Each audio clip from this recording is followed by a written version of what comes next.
Nagmula sa kalangitan, lumagapak sa kalupaan, narito na sa inyong harapan ang nag-iisang diwata na mukhang kawatan. Isang away ng tatlong magkakaibigan ang nauwi sa pananaksak, nasugatan po ang isang bading sa lungsod ng Pasay. Pinalayas daw ng biktima ang mga sospek dahil sa manoy pagdodroga. Nakatutok si Von Aquino. Nagmula sa kalangitan, lumagapak sa kalupaan, narito na sa inyong harapan ang nag-iisang diwata na mukhang kawatan.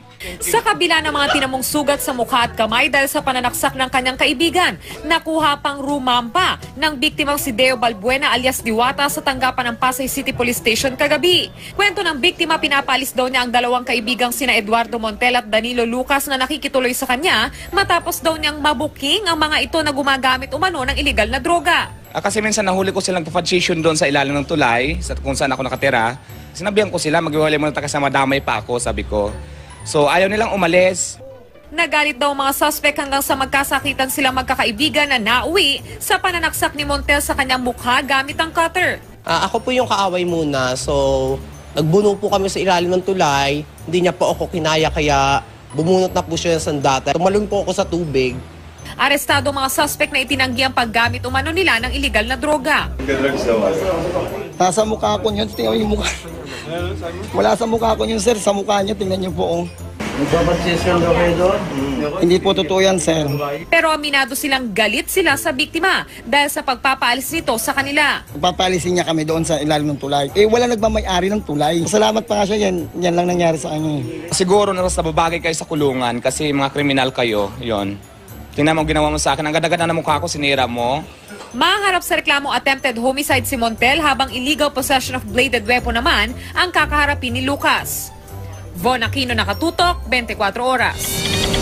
Wala akong kwenta, kuya. Hindi na ako po pwede mag-append. Iwan mo na ako dito. Wala akong kwenta, kuya.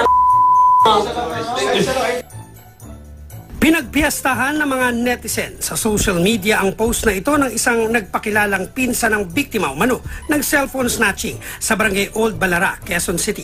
Ang lalaking nasa litrato, nakilalang si alias Iking. Ayon sa post, inagaw ng suspect ang cellphone ng kanyang pinsan habang naghihintay ng masasakyang jeep.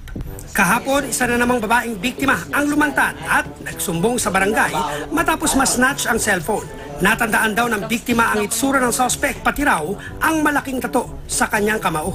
Positibo niyang kinilala si alias Iking sa post sa Facebook. Nagsiselfone ako nung umaandar yung jeep. Tapos maya-maya biglang nung nasa harap na po kami ng malapit sa footbridge, bigla niya pong hinila yung cellphone ko. Dahil nakilala ng biktima, agad hinanap ng mga tanod si alias Iking na nahuli sa mataong lugar sa barangay Old Balara, Quezon City. Bukod sa pangangatawan, nakilala agad ang suspect dahil sa malaking tattoo sa kamao.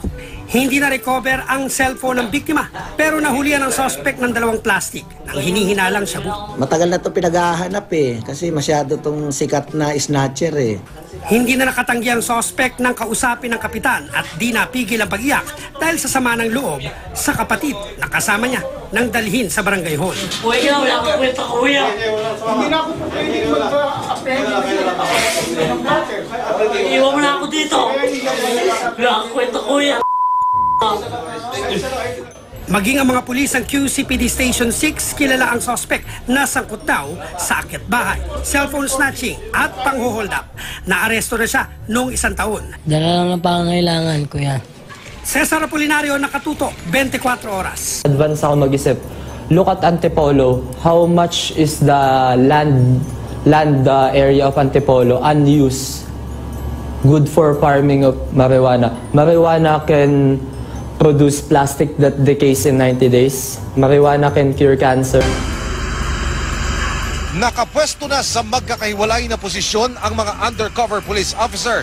Kabilang na ang kumukuha ng video na ito bago pa man dumating ang target na nakipagkasundong i-deliver ang marijuana sa parking lot ng isang commercial establishment.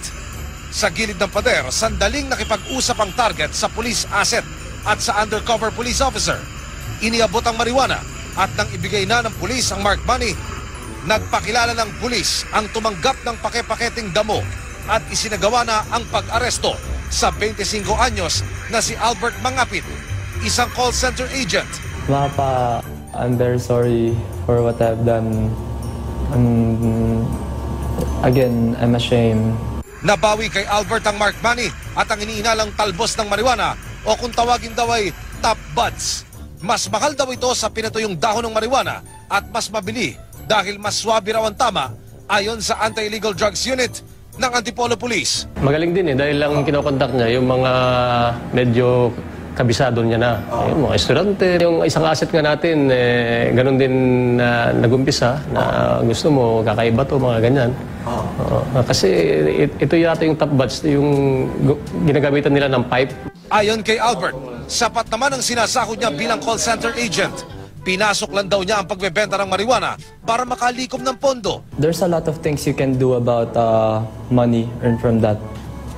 Kush, 1.5 M per kilo. Maybe I can change the Philippines, like run for politics. Dapat ay hindi raw ikinukulong ang mga gaya niyang malinis ang intensyon. Advance ako mag-isip. Look at Antipolo. How much is the land area of Antipolo unused? Good for farming of marijuana. Marijuana can produce plastic that decays in 90 days. Marijuana can cure cancer. Pero ayon sa Antipolo Police, putok na ang pangalan ni Albert.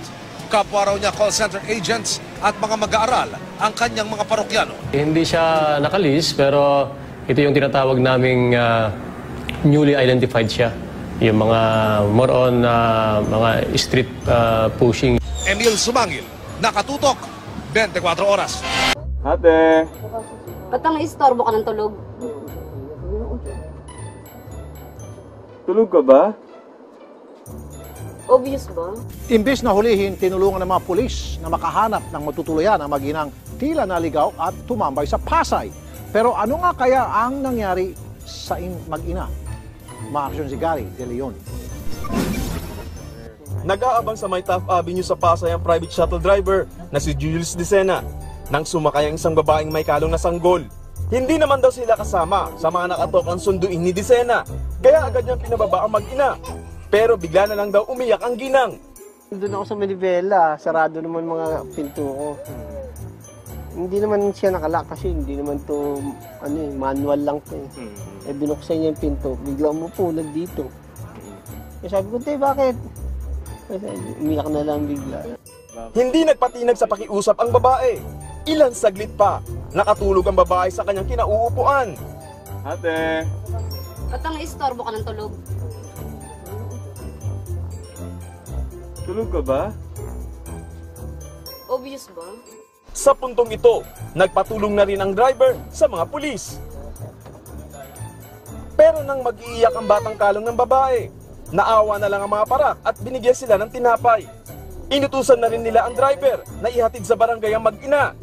Pero pagdating sa opisina ng barangay 70, tumanggi ang tanod na kupkupin ang mag-ina. Hindi namin sakop yan. Sakop namin yan, pwede namin kasi kasenso. Dadali namin sa kabila yan. Mismo sa bahay lakap yan. Sunod na nagdesisyon ng mga pulis na dali na mag-ina sa bahay silungan sa Naiya. Tatanggi pa sana ang pamunuan ng shelter, pero kumaripas ng paalis si Dicena. Pinakiusapan na lang ng Women's Desk ang bahay silungan. Nakupkupin muna ang mag-ina habang iniimbestigahan ng tunay na nangyari sa mga ito. Sa sino mang makakilala sa ginang, maaari mang pag-ugnayan sa Pasay PNP. Umaaksyon, Gary De Leon, News 5.